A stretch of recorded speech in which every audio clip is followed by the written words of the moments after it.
La conférence de presse de François Mitterrand: je resterai après 86 quoi qu'il arrive et je défendrai les acquis positifs de ma politique. Fin du sommet de Genève, le dialogue est noué entre Reagan et Gorbatchev, ils ont donné une conférence commune. Dans un peu plus d'une heure, le tribunal d'Auckland va rendre son verdict dans l'affaire Greenpeace. Mesdames, Messieurs, bonsoir. La conférence de presse qu'a tenue François Mitterrand cet après-midi reste l'événement essentiel de cette journée. D'abord parce qu'on y a abordé tous les sujets de l'actualité. Ensuite parce qu'à 4 mois des élections législatives, on attendait un message de François Mitterrand aux Français. Et il l'a donné. On peut le résumer ainsi: quoi qu'il arrive, je resterai à l'Élysée après mars 86. Écoutons comment il l'a dit en réponse à une question sur son attitude en cas de victoire de l'opposition. Eh bien, le président de la République est élu par le peuple pour une durée donnée. En la circonstance, c'est 7 ans, et pendant ces 7 ans, il doit faire son devoir. Ce ne sont pas les propos de pure politique, cela dit, qui ont été abordés le plus longuement au cours de cette conférence de presse. C'est une question d'actualité et sujette à quelle controverse? La 5e chaîne de télévision. Le chef de l'État a répondu dans le détail aux critiques que les professionnels et les politiques multiplient depuis avant-hier. D'abord, il a expliqué que cette nouvelle chaîne privée était nécessaire pour répondre à la menace que représentent les futurs satellites américains qui, tôt ou tard, viendront arroser l'Europe avec leurs programmes. Parce qu'il y a une dimension satellite européenne, qu'il y a cette 5e chaîne. Qui que ce soit qui sera candidat dans le domaine privé, c'est-à-dire commercial, procédera de la même façon. Et la seule manière de l'empêcher, c'est d'avoir des contraintes légales. La liberté, oui, mais la liberté dans le cadre d'une loi qui convient à l'intérêt de la nation. Alors la loi à laquelle François Mitterrand fait allusion, c'est bien sûr celle de 1982 qui a réorganisé l'audiovisuel. Toute la question, bien sûr, est de savoir si elle contient des garanties, des garde-fous suffisants pour éviter en France une dérive comme celle qu'on a observée en Italie. Hélène Rizacher. Objectif de la loi de 82, organiser un nouvel espace audiovisuel en France.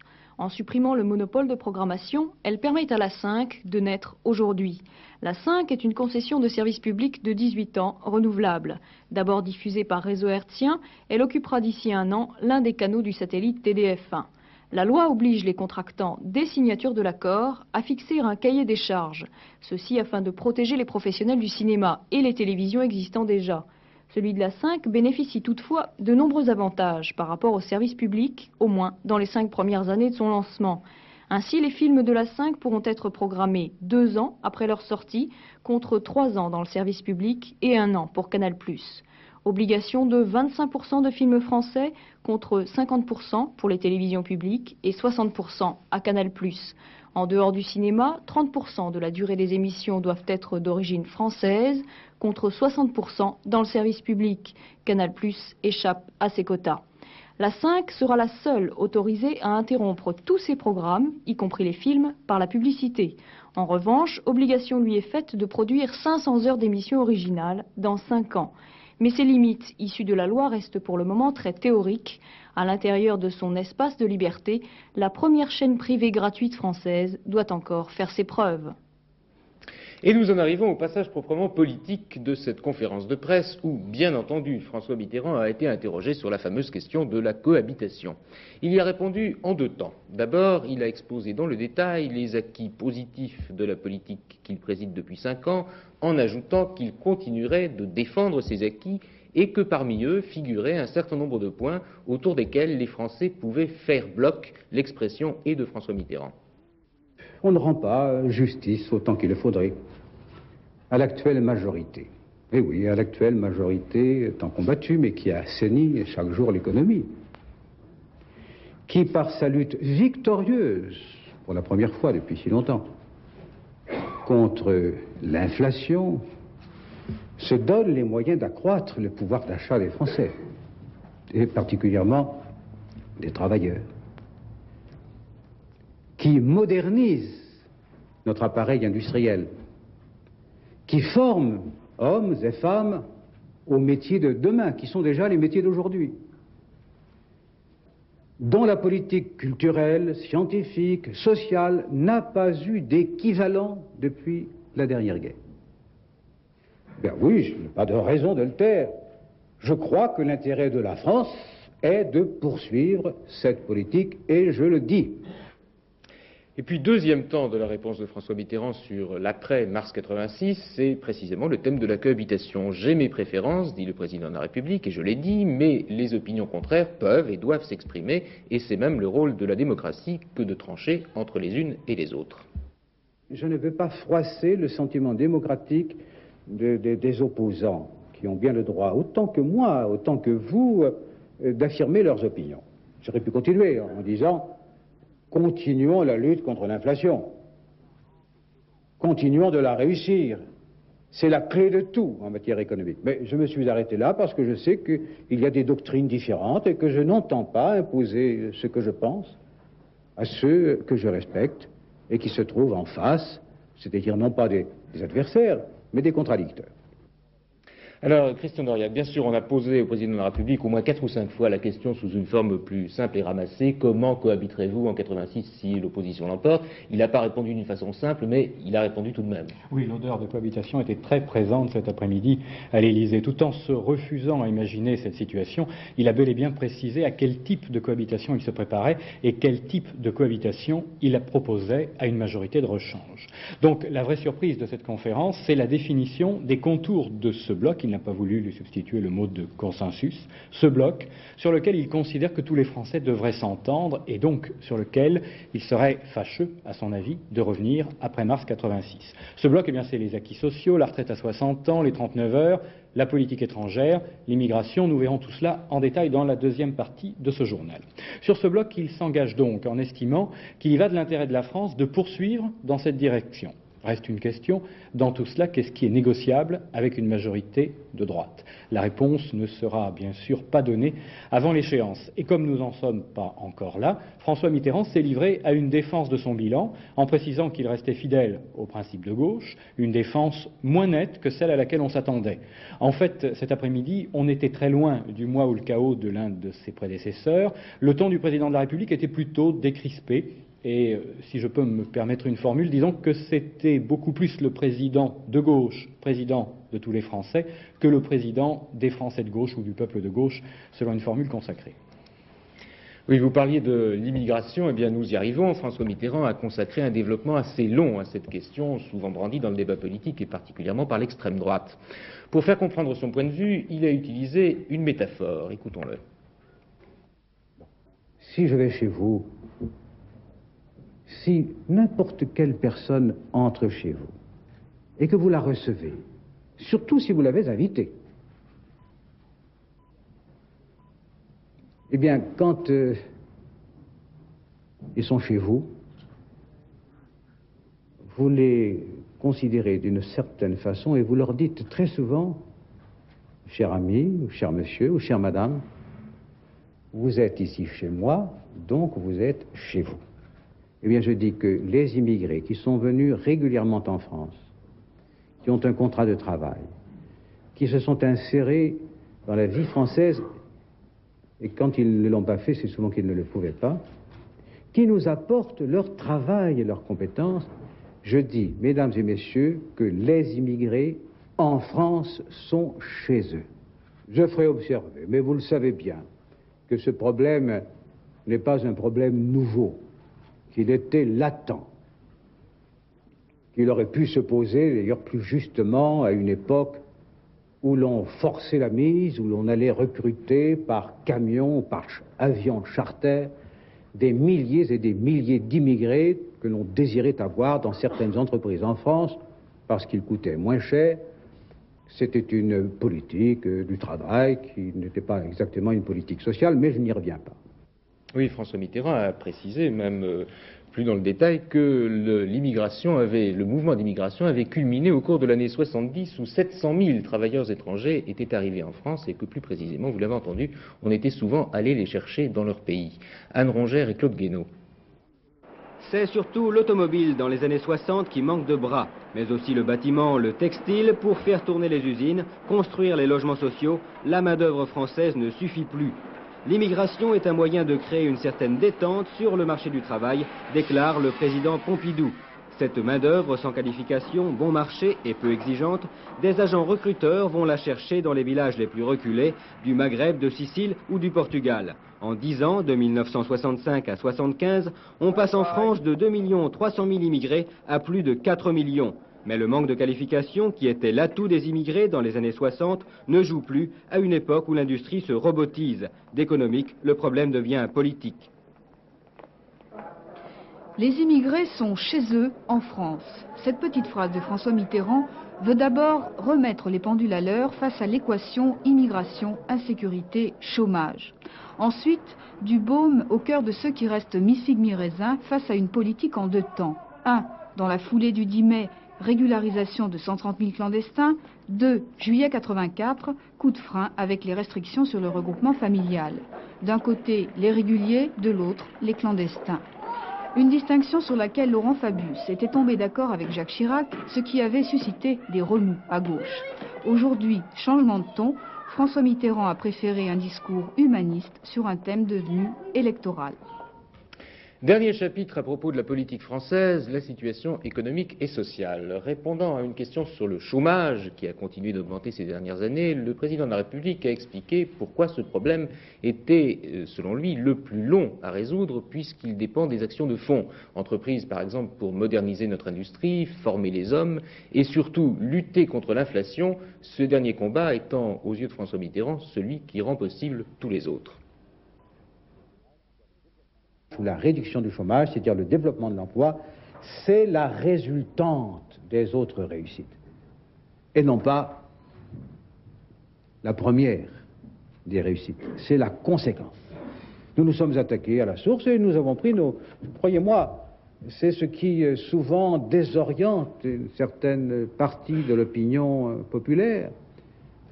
C'est ce qui souvent la désoriente, l'éloigne, ou du moins la fait rester chez soi dans les moments difficiles, les moments des élections en particulier. C'est que l'espérance était immense. Et puis, on a retroussé les manches, comme on dit. On a fait une politique dite de rigueur. C'est pas une philosophie, la rigueur. C'est une méthode indispensable. Et nous avons considéré qu'il fallait absolument que les prix cessent de monter. Chaque fois qu'un prix monte, c'est une diminution du pouvoir d'achat du consommateur, et en particulier des travailleurs, en particulier de la classe ouvrière. Il faut que cela cesse, et croyez-moi, je suis sûr que l'opinion française me comprend.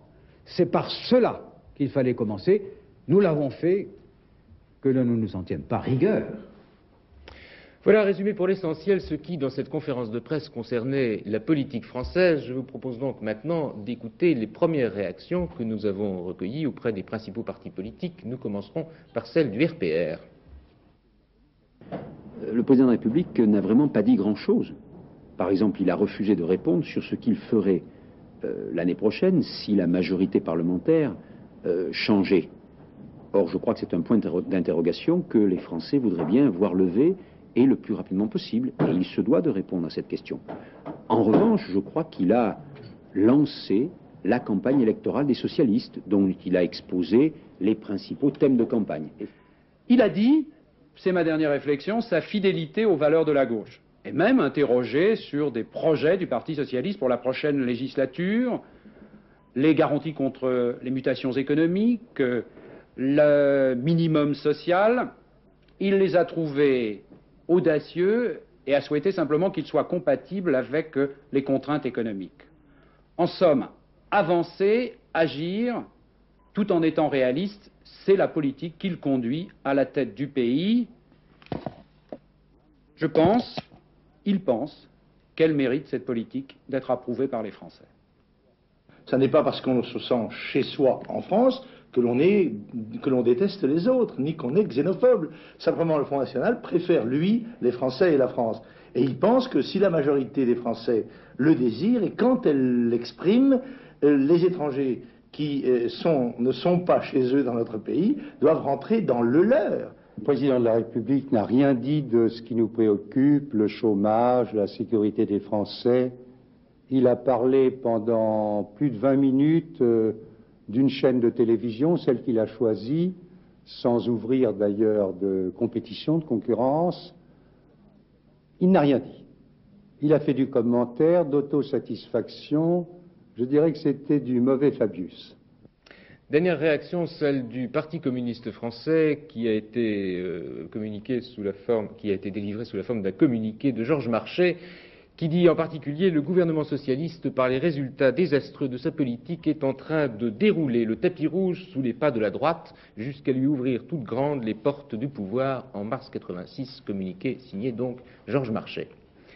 Voilà pour la politique française. Deuxième titre important de l'actualité aujourd'hui, c'est le sommet de Genève qui a pris fin ce matin d'une façon un peu inattendue. Une déclaration commune de Ronald Reagan et de Mikhaïl Gorbatchev.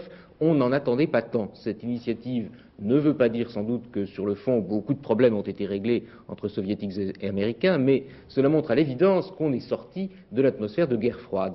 Du reste, M. Gorbatchev a confirmé son intention de se rendre aux États-Unis l'an prochain. Il n'y a pas de doute, le climat a vraiment changé. Memona Afedje-Interman. 10h06. La cérémonie est brève et solennelle pour annoncer un engagement commun. L'URSS et les États-Unis veulent réduire leur méfiance et ouvrir une nouvelle période dans leurs relations. M. Gorbatchev, le premier, rompt le blackout sur les informations. Nous avons effectué un travail détaillé et approfondi, dit-il, mais il n'y a pas eu accord sur l'arrêt de la course aux armements. À son tour, l'air fatigué, le président américain va parler pendant 3 minutes. Nous sommes parvenus à des résultats intérimaires, dit-il. Il faut rendre le monde plus sûr. Le principe d'un nouveau rendez-vous avec M. Gorbatchev a été décidé, mais il faudra des mois, des années pour juger ce sommet, dit M. Reagan. Fin de la cérémonie, messieurs Schulz et Shevardnadze, les chefs des diplomaties américaines et soviétiques, signent un document commun.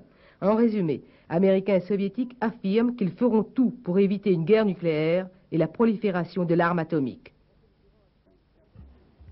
François Mitterrand a fait une brève allusion au sommet de Genève dans le préambule de sa conférence de presse, sans le commenter au fond, mais pour en tirer une leçon concernant la France. Les progrès de la détente Est-Ouest ne doivent pas nous faire oublier, a-t-il dit, la nécessité pour nous d'assurer notre propre sécurité. Quel que soit le résultat des accords de Genève, si accord il y a, l'écart entre l'armement atomique des deux plus grandes puissances et l'armement des autres, de la France, de la Grande-Bretagne notamment, restera considérable. Et que cela doit nous inciter à persévérer dans notre volonté d'assurer notre sécurité par le moyen de la stratégie que nous avons choisie, qui assure notre indépendance nationale. C'est ce que l'on appelle la stratégie autonome de dissuasion. Je sais bien que sur ce point, une grande majorité de Français en est d'accord. Mais il ne faut pas se dissimuler que les événements qui se produisent aujourd'hui sur la scène du monde ne doivent en rien diminuer la résolution de la France.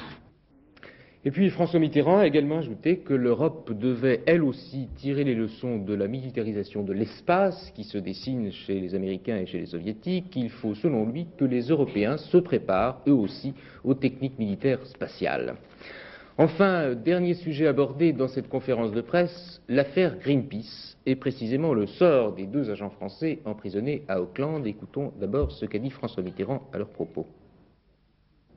Je souhaite que la justice d'Auckland comprenne que les 2 officiers de l'armée française, aujourd'hui arrêtés en Nouvelle-Zélande, ont agi dans un domaine qui n'était pas celui de l'action violente, d'abord.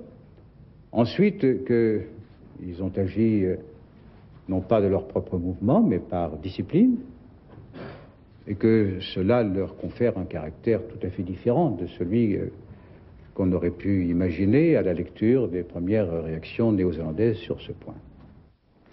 Précisément, la Haute Cour de justice de Nouvelle-Zélande doit prononcer son verdict dans un peu plus d'1 heure. Alors écoutons tout de suite la correspondance de Florence Descamps à Auckland. Dans moins d'1 heure va se jouer le dernier acte officiel de l'affaire Greenpeace. 4 mois après le sabotage du Rainbow Warrior, Le commandant Alain Maffard et le capitaine Dominique Prieur vont comparaître devant la haute cour d'Auckland où sera prononcée la sentence. En théorie, les deux agents de la DGSE peuvent passer le reste de leur vie dans une prison néo-zélandaise, mais jamais dans ce pays une peine n'a excédé 14 ans d'emprisonnement pour un cas d'homicide involontaire. Mais il est vrai aussi que jamais la justice de cette île n'a été confrontée à une telle situation. Le sort des ex-époux Thurange est désormais entre les mains de Sir Ronald Davidson, la plus haute autorité judiciaire du pays. À Auckland, les paris sont ouverts. On donne entre 5 et 8 ans d'emprisonnement pour les deux Français. Restera ensuite le jugement de lundi sur l'usage de faux passeports. Il s'agit presque d'une formalité, une condamnation qui ne devrait pas excéder le temps déjà passé en prison par les officiers de la DGSE. À Auckland, le moins qu'on puisse dire, c'est que le jugement ne passionne pas les foules. La presse d'aujourd'hui n'accorde pas un seul titre à l'affaire du Rainbow Warrior. Et pour conclure ce tour d'actualité des questions de la journée qui toutes ont été abordées au cours de la conférence de presse de François Mitterrand cet après-midi, nous avons invité Jean Daniel, le directeur du Nouvel Observateur, parce que vous êtes un habitué très ancien des conférences de presse à l'Élysée, vous en avez vécu beaucoup. Au-delà de la politique, qu'est-ce que vous retenez de l'intervention de François Mitterrand aujourd'hui? D'abord, puisque vous parlez de ma pratique, comme celle de nombreux journalistes des conférences de presse, je vous dirais que les querelles byzantines au sujet de l'interprétation du discours du président m'ont rappelé les querelles qu'il y avait au moment de De Gaulle, quand on faisait plusieurs interprétations exégétiques, on faisait les exégèses des mots à différentes connotations. Vous parlez de la cohabitation. Je parle de la cohabitation et je parle des commentaires que j'ai entendus depuis que le président a parlé. La seconde chose, je pourrais vous dire que c'est en quoi je ne me sens pas du tout un homme politique. Cette conférence de presse, je suis persuadé, je gage, je parie que dans plusieurs semaines ou plusieurs mois, on en retiendra surtout un moment fort qui ne semble pas être souligné, c'est celui sur les immigrés. Pourquoi? Parce que cette formule n'est pas un mot, n'est pas une familiarité, n'est pas une simple métaphore, c'est un décor qui est planté. Je crois qu'on retiendra dans cette année terrible où le débat sur l'immigration a fait tant de mal dans les consciences, dans les comportements, dans les attitudes et dans tous les partis d'ailleurs, dans tous les horizons politiques, je crois qu'on retiendra essentiellement qu'il y a eu deux points d'orgue. Le texte des autorités morales, c'est-à-dire les évêques, les francs-maçons, les juifs, les protestants, et cette déclaration du président de la République française comme président, pas comme homme de gauche ou de droite ou chef de la majorité ou président des Français, c'est président de la France qui dit aux immigrés, alors que les immigrés ont failli être un enjeu dans tous les partis et un enjeu de discussion et de compromission, vous êtes ici chez vous. Pourquoi c'est important? Parce que seule une affirmation de principe de cette intimité particulière, une métaphore de cette humanité si chaleureuse peut ensuite permettre de poser les problèmes que pose l'immigration. Vous pensez que ce sera un thème de campagne important? Non, je dis que les problèmes existent, que je ne suis pas de ceux qui les nient. Il y a quelquefois des gens cérébraux, abstraits, théoriciens qui disent il n'y a qu'une seule chose à faire, c'est de nier tous les problèmes. Puis les autres disent ils ne posent que des problèmes. Je dis que les problèmes ne peuvent être commencés à poser sainement aux yeux de la conscience française que si d'abord il y a un postulat qui est l'hospitalité, l'accueil, la volonté d'intégration éventuelle si les immigrés le désirent, et l'idée qu'ils vont faire partie de la communauté nationale. Après quoi, tout commence. On peut parler de la sécurité, on peut parler de l'identité, on peut parler d'un projet national français auquel on veut associer les autres.